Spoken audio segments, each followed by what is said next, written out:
여러분 안녕하세요. 밤속 수학의 강도환입니다. 정말 오랜만에 영상에서 만나는 것 같습니다.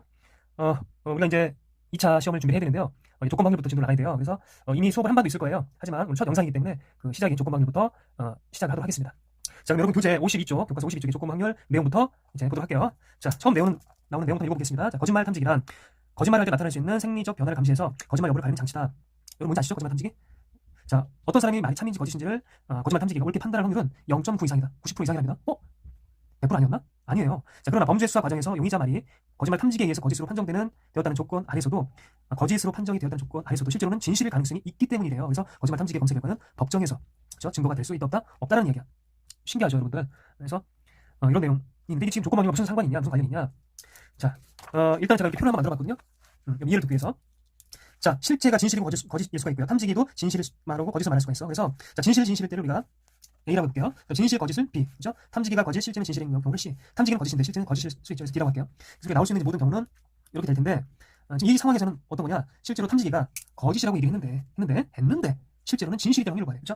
이해되세요? 그래서 결국은 전체는 C 플러스 D가 되고요. 해당하는 경우는 C가 된다. 그래서 실제 그거보다 하는 확률은 P는 C 플러스 D분의 C가 되겠다. 이 얘기예요. 이해되시죠? 그래서 우리가 이제 여러 문제를 풀 때, 해석할 때 사실 이해가 잘 안 될 수 있거든요. 그럴 때는 자, 뭘 이용하면 좋다? 여러분들, 그렇죠. 표를 이용하면 훨씬 더 이해가 쉽습니다. 자, 넘어가고요. 이때 준비학습 여러분들이 반드시 꼭 풀어보시는 게 좋습니다. 특히 어떤 학생들이 풀어보면 좋냐면요. 앞의 내용을 잘 모르겠다. 아직도 기초가 없는 것 같다. 기본이 좀 자신이 없다 하시는 분들은 꼭 이 문제를 풀고 진도를 나가시기 바랍니다. 자, 짜자잔. 자, 그 다음 조건 방률이 무엇인가 해서 개념력이 쭉 나와 있는데 한번 읽어볼게요. 자, 다음 표는 100명의 중고등학생 대상으로 스마트폰 과의존 위험군을 조사해서 나타낸 거다. 두 학생이 각각 자신이 말한 조사 대상자 중에서 임의로 아무나 한 명을 택할 때 조건이 붙었죠. 그 학생이 스마트폰 과의존 위험군일 학생의 확률 구하시오. 그래서 이렇게 쉼표에다가 이렇게 발을 그시면 이 앞에 이제 상황이 가정이 되는 거죠. 그렇죠? 그래서 상윤이 볼게요. 상윤이 뭘 가정했어요? 그렇지. 전체 조사 대상자를 가정하자. 이때를 베이스로 깔자. 자, 세민이는 고등학생을 그렇죠? 가정하자. 고등학생 이때를 가정해서 우리가 구해보자. 이 중에 3명을 뽑자. 이 중에 3명 뽑자. 그 얘기죠. 자, 그럼 쭉 펴보시면 이해되세요? 자, 그래서 이 문제 뭐 굳이 안 풀어도 되지만 그래도 같이 한번 풀어보는 게 좋을 것 같습니다. 자, 결국은 과의존 위험군 학생을 구하는 거잖아요. 그렇죠? 스마트폰 과의존 위험군 학생 확률 구하는 거니까 자, 확률 구하는 공식이 뭐예요? 그렇죠. 전체 경우의 수분에 해당하는 경우의 수. 그래서 자, 누구부터 할까? 상윤이. 학생 이름 중에 상윤이라고 있었는데 자, 결국 상윤이 경우의 이제 확률은 P는 자, 전체 경우의 수는 어떻게 돼요? 전체 조사 대상자니까 그렇죠. 100명이죠. 100분의 자, 보시나요? 그렇죠. 100분의 자, 과의존 위험군이니까 얼마가 되겠어요? 그렇죠. 32가 되겠네. 이해되니? 여기까지 약분하시면 얼마가 돼요? 그렇죠. 4를 약분하니까 4, 8에 32, 25에서 상윤이가 자, 얘기했을 때 확률은 25는 8이 되더라. 두 번째. 자, 우리 예쁜 여학생 세민이가 나왔어요. 윙크하고 있죠 지금. 자, 고등학생을 중에서 우리 한 명 뽑았을 때 스마트폰 과의존 위험군이 학생을 뭐라 그러면 역시 우리가 P1이 P2 할까요? 자, 역시 전체 경우에서 뭐가 돼? 얘는 고등학생을 가정했지 않습니까? 그래서 50이 되는 거예요. 그래서 50분의 과의존 위험군이 학생이니까 15가 되겠네요. 그래서 약분해 주시면 자, 뭘로 할까요? 뭘로 합니까? 자, 5 약분되죠. 10분의 3 이렇게 되겠다. 그래서 자, 값이 다르다는 거 여러분 참고로 알아두시면 좋겠고요. 자, 이런 것들이 다 조건 방률이에요. 그래서 자, 지금부터 정의할게요. 조건 방률의 정의가 뭐냐? 따라합시다. 조건이 부여된 확률이다. 조건이 부여된 확률이다. 아시겠죠? 그래서 뭐 비슷한 말로 시한부인색 너무 우울한가요? 그 시한부도 이제 같은 이제 한자라고 보시면 되겠습니다. 자, 밑에 내용 넘어가고요. 자, 이제 마지막 내용인데요. 자, 거의 다 끝났습니다. 집중해 주시고요. 그래서 밑에 이제 보시면 위에 기호가 나와요. 그래서 자, 조건 관계의 기호는요. 자, 이런 식으로 자, P, B바 A 읽을 때 P, B바 A라고 읽어요. 다시 한번 따라해볼게요. P, B바 A. 그래서 자, 이런 경우는 해석 어떻게 하느냐? 이제 쓰면서 할게요. 자, 기호로 이제 P. 자, 기호는 P 괄호치고요. B바 A라고 쓰는데 해석할 때는 자, 뒤에 해석하면 내용 해석하듯이 A라는 사건이 일어난다는 가정하에 B가 일어나는 확률이에요. 그렇죠? A가 일어난다는 가정하에 B가 일어나는 확률. 아시겠어요? 그래서 우리가 실제로 이걸 계산할 때 어떻게 계산하느냐? 자, A가 일어난다는 가정하에 B가 일어나는 확률이기 때문에 실제 제가 그림을 먼저 그려서 설명을 먼저 하면 좋을 것 같아요. 자, 전체 표공간이 있습니다. 여기서 A라는 사건이 있고요. B라는 사건이 있다고 칩시다. 그러면 A라는 사건이 일어난다는 가정을 했잖아요. 그렇지? 이게 전체가 되는 거죠. A가 아닌 부분이 있고요. 이 바깥에가 A 부분이 있어. 그럼 A가 일어났다는 가정을 했으니까 일어나지 않는 경우 생각하는 거 안 하는 거야. 안 하는 거지. 그래서 A가 전체가 되는 거예요. 그 중에서 B가 일어나는 확률이니까 이 중에서 B가 일어나는 경우 이 부분이겠네. 그렇지? 이해되세요? 이 전체 파란색 부분 중에서 이 빨간색이 비율이겠구나. 그래서 식으로 우리가 표현한다면 P 뭐가 돼요? 전체 경우의 수. 그렇죠? 우리 확률의 전체 경우의 수. 즉 N A분의 자, 뭐가 돼? N A 교집합 B가 이제 원래 처음으로 나왔었겠지. 그냥 그래. 그렇죠? 근데 이것을 한 번 더 변형을 합니다. 자, 뭘로 변형을 하느냐? 같다. 전체 경우의 수로 나눌 수 있죠. 뭘로? NS로 예를 들어 똑같이. 자, 보이시나요? NS로 나눠주시게 되면 뭐가 돼? 그러면은 그렇죠. P A분의 분자는 P A 교집합 B로 이제 또 표현할 수도 있겠네요. 그래서 우리가 두 가지 공식으로 생각하면 돼요. 이게 이제 원래 공식이고요. 첫 번째. 그렇죠? 자, 그다음에 이렇게 NA분의 NA 교집합 B로도 우리가 계산할 수가 있다. 그래서 사실 계산에 빠르게 이게 훨씬 더 쉽죠. 이게 계산은 상관없어요. 하지만 정의는 이렇게 이제 알아두시면 좋겠습니다. 아시겠죠? 자, 그래서 밑에 나와 있고요. 중요한 거. 절대 이 분모는 그렇죠? PA라는 것은 0보다 작아도 안 되고요. 0여도 안 되겠죠? 반드시 양수가 되더라. 자, 별표 쳐주시기 바라겠습니다. 다시 한번. 자, 이 의미가 뭐라고요? 그렇죠. 사건 A가 일어났을 때의 B 확률. 자, A가 가정이라는 거 참고로 알아두시기를 바라겠습니다. 자, 그다음에 이제 1번 마지막으로 풀고 좀 마칠게요. 자, 그럼 문제 볼게요. 시작. 주3이 하나를 던져 짝수의 능이 나왔다는 조건 안에서 자, 이게 가정인가요? 그렇죠. 소수의 능이 나오는 확률을 구하시죠. 그래서 보세요. 같이 풀어볼게요. 자, 예제 1번. 저는 지금도 이렇게 그림을 그려요. 여러분들. 여러분도 그림을 꼭 그려보세요. 처음 이제 이해를 돕고자 그랬지만, 자, 한 개를 더해서 짝수의 눈이 나왔다는 가정을 했을 때 얘를 가정한 거예요. 그렇죠? 그렇죠? 그래서 뭐 이걸 우리가 편의상 A, 소수의 눈이 나온 사건을 편의상 B라고 한다면 기호로서 어떻게 되겠죠? P, A바 B야, B바 A야. A를 가정하니까 A를 뒤에다 쓰고 B의 확률을 구하는 건 B를 앞에다 쓰면 이렇게. 이해되시죠? 자, 이거 공식이 뭐라고 했니? 미리 써놓을까요? 그렇죠? P, A분의 P, A 교집합 B라는 거, 그렇죠? 자, 그래서 우리는 이제 결국 알아야 될 것이 뭐냐? A 개수와 A 교집합 B의 개수를 알아야 되겠죠? 그래서 자, 여기서 써볼까요? 자, 집합 A는 뭐가 되니? 짝수의 눈 시작. 2,4, 6, 끝났다. B는요. 소수니까 2,5, 3 빠졌네. 2, 3, 5가 되겠죠. 오케이? 그다음 A 교집합 B는 뭐밖에 안 되니? 그렇죠. 2 하나밖에 안 되는 거죠. 이렇게. 그랬을 때, 자, PA는 뭐야? PA. 전체 경우의 수는 뭡니까? 일산 썼네, 그렇죠? 1, 2, 3, 4, 5, 6, 6가지 중에서 6분의.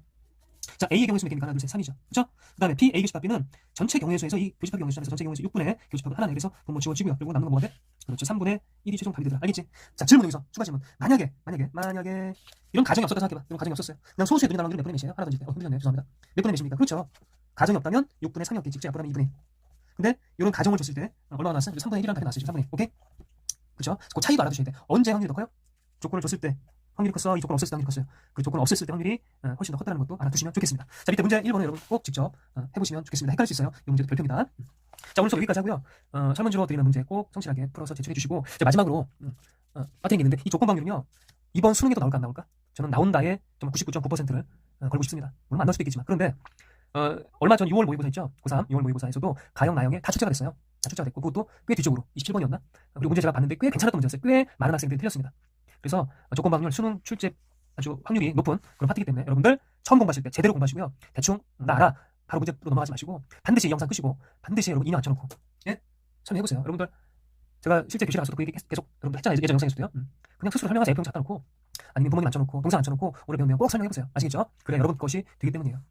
정말 부끄럽지만 제 가족 이야기를 굳이 하고 싶지 않지만 제 딸내미 이야기 들으면 안 되거든요. 네, 밖에서 지금 미스터 들어보고 있어요. 지금 제가 안 들리게 지금 조용하게 얘기를 하는 거니까 잘 들으세요. 제 딸내미 얼마 전에 있었던 일인데 뭐다 얘기할 수 없지만 그래서 공부를 너무 많이 해가지고 제가 이제 수학 공부를 당연히 잘하고 있는 줄 알고 이렇게 믿고 있었는데 한 3, 4, 5, 6, 4개월, 4달 다 지났지 않습니까?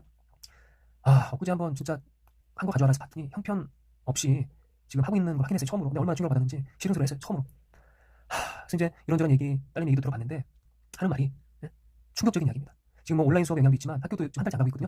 중1이에요. 정말 아니 하는 소리가 교과서에 없는 문제집을 풀고 있는데 교과서에 없는 문제라는 거예요. 그래서 나못 풀겠다 이거예요 지금. 여러분 중1 때 여러분 그랬나요? 그러니까 교과서에서 알려주지 않은 거 그러니까 나못 풀겠다 이제 이런 겁니다. 쉽게 얘기해서. 여러분들은 안 그러시죠? 제가 이렇게 쉬운 내용 교과서 내용 하셔도 다 당연히 알아서 어려운 문제 풀고 다 스스로 하시고 계시죠? 제가 이제 그렇게 얘기를 했어요. 딸님한테. 이거는 기본적인 개념이고 진짜 공부는 듣고 나서부터다.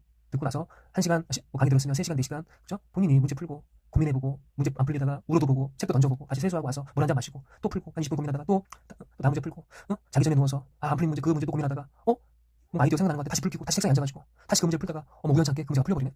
이런 과정은 여러분을 겪어야 되는데 여러분들은 그렇게 하고 계시죠 지금. 마치 제 딸 중1 우리 딸내미는 아직은 좀 시간이 걸릴 것 같아요. 그래서 여러분들한테 많이라도 꼭 이렇게 하시는 건 없겠지만 꼭 강조드리고 싶고 공부는요 이 영상 끝나고부터 시작이에요. 설문지 그 두 문제 풀고 나 끝났다 수학 다 했어 활동 다 했어 하시면 안 돼요. 아시겠죠? 진짜 공부는 지금부터입니다. 1등급 수학 문제 피시고요 명대까지 꼭 풀어보세요. 당연히 어렵죠. 빨리 풀려고 하지 마시고요. 아시겠어요? 알겠죠? 그래서 여러분들 화이팅 하시고 저 주먹 보이시죠? 화이팅 하시고 여러분 제가 그리고 꼭 한 가지 자신감을 가지세요. 제가 보니까요 거의 자신감이 반이에요. 잘하는 두 사람이 있어. 그리고 누가 이긴 줄 아세요? 노래 잘하는 두 사람이 있어. 결국 누가 우승할 것 같아요? 자신감 있게 부르는 사람이 결국은 우승하더라고요. 보니까 제가. 그러니까 여러분 자신감도 굉장히 중요해요. 시험에서. 그래서 이번 시험 지났지만 다 잊어버리시고 다음 시험에 자신감 있게 할 수 있다 외치시고 여러분들 지금부터 준비하시기 바라겠습니다. 다 같이 할 수 있다 외치고 오늘 수업 마치겠습니다. 하나 둘 셋 할 수 있다.